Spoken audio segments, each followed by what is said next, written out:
a great American in whose symbolic shadow we stand today,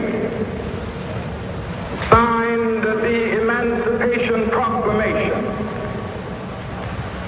This momentous decree came as a great beacon light of hope for millions of Negro slaves who had been seared in the flames of withering injustice.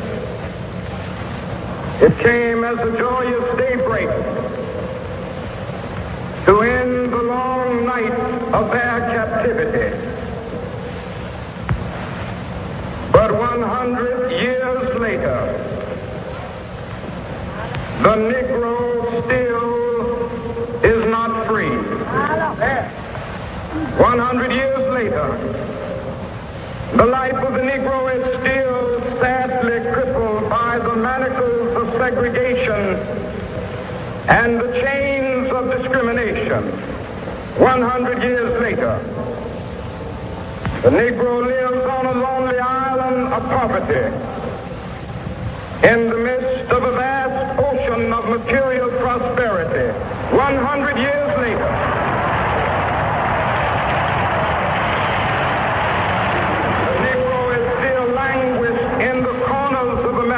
society and finds himself in exile in his own land.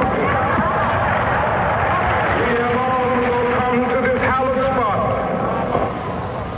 to remind America of the fierce urgency of now. Now is the time to rise from the dark and desolate valley of segregation to the sunlit path of racial justice. Now is the time.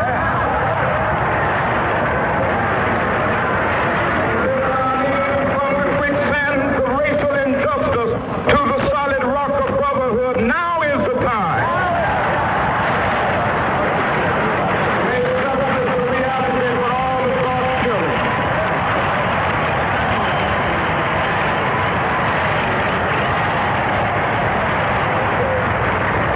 There will be neither rest nor tranquility in America until the Negro is granted his citizenship rights.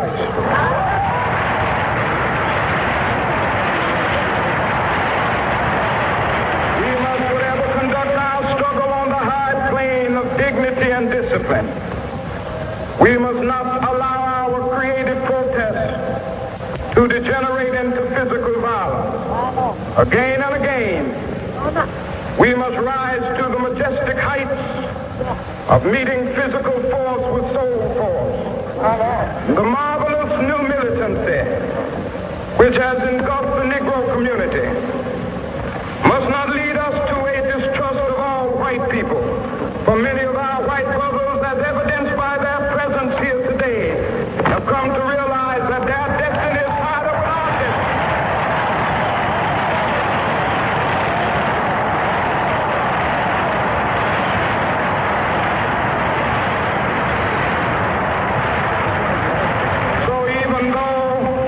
Face the difficulties of today and tomorrow, I still have a dream. Yes. It is a dream deeply rooted in the American dream. I have a dream that one day, yes, this nation will rise up and live out the true meaning of its creed. We hold these truths to be self-evident, that all men are created equal.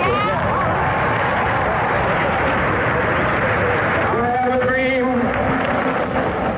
that one day on the red hills of Georgia, the sons of former slaves and the sons of former slave owners will they be able to sit down together at the table of brotherhood. I have a dream that one day even the state of Mississippi, a state sweltering with the heat of injustice, sweltering with the heat of oppression, will be transformed